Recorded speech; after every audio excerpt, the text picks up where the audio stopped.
गुलाबी नगरी बहुत फेमस है और पूरा वर्ल्ड गुलाबी नगरी को जानता है, पहचानता है। और अब तो गुलाबी नगरी में मेट्रो ट्रेन भी शुरू हो चुकी है। काफ़ी टाइम हो गया वैसे, तो हमने ली मेट्रो की सवारी और हम पहुँचे city, Jaipur city metro train से।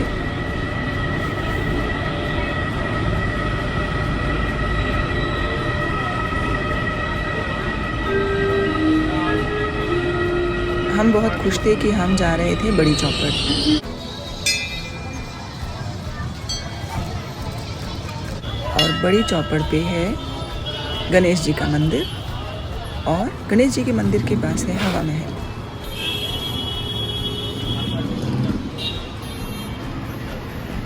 हवा महल लाल और गुलाबी बलुआ पत्थर से यानी कि सैंडस्टोन से बनाया हुआ है और इसका निर्माण हुआ था 1799 में। बनवाया था जयपुर के महाराजा सवाई प्रताप सिंह ने और इसके आर्किटेक्ट जो थे वो थे लालचंद उस्ताद।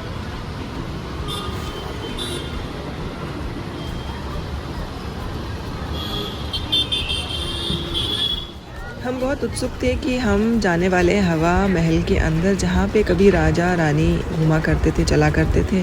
तो हम पहुँचे अंदर और ये जगह थी शरद मंदिर, जहाँ पर शरद ऋतु के सेलिब्रेशंस हुआ करते थे।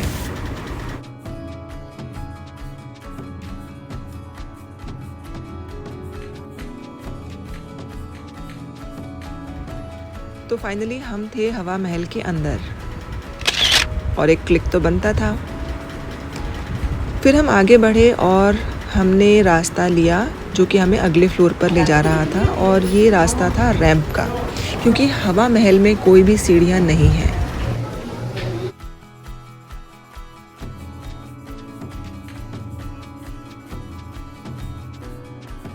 कलरफुल ग्लासेस के थ्रू जब रोशनी अंदर आ रही थी तो वो नज़ारा बहुत ही सुंदर था, खूबसूरत था।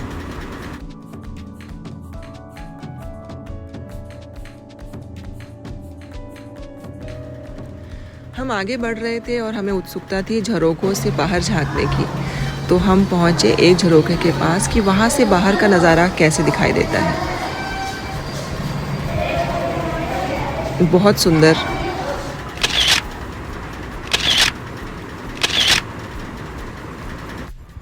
कानों में हमारे म्यूजिक सुनाई दिया और हमारे कदम वहीं रुक।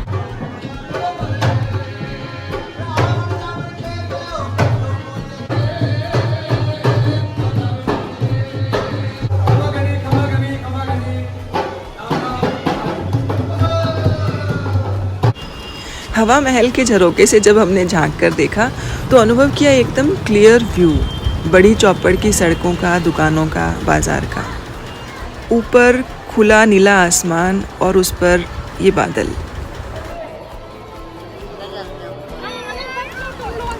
अंदर जाकर हमें ये अनुभव हुआ कि हवा महल इंजीनियरिंग का एक क्लेवर अचीवमेंट है। यहाँ पर रानियों के लिए सफिशिएंट कंफर्टेबल माइक्रो क्लाइमेट के साथ साथ सुंदर और आकर्षक एलिमेंट्स का उपयोग किया गया था इसके कंस्ट्रक्शन में। 224 ईयर्स पहले जब इसका कंस्ट्रक्शन हुआ तो क्लाइमेट को ध्यान में रखा गया, यानी कि लॉ ऑफ थर्मोडायनेमिक्स की एडवांस्ड समझ यहाँ पर दिखाई देती है। इस मोमेंट को कैप्चर करना एक क्लिक में तो बनता है।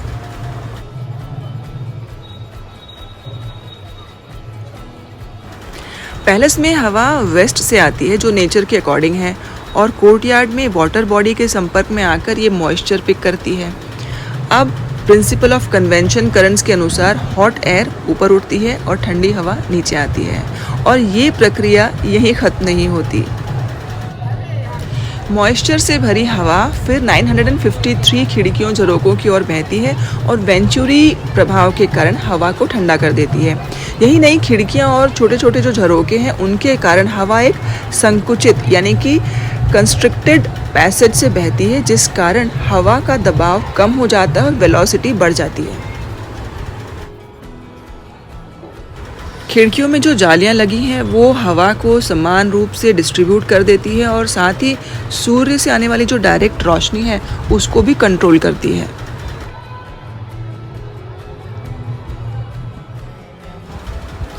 वैसे हवा महल की एडवांस्ड इंजीनियरिंग यहीं ख़त्म नहीं होती। जाली को चूने से बनाया गया है और ये एक सोची समझी टेक्निक है, क्योंकि चूना स्वाभाविक रूप से टेम्परेचर को कंट्रोल करता है।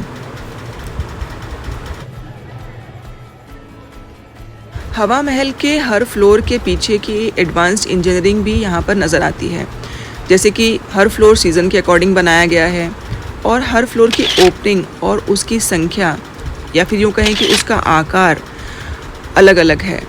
जैसे कि कुछ फ्लोर्स पे खिड़कियाँ कलरफुल हैं और कहीं पर सिर्फ खुली जालियाँ हैं।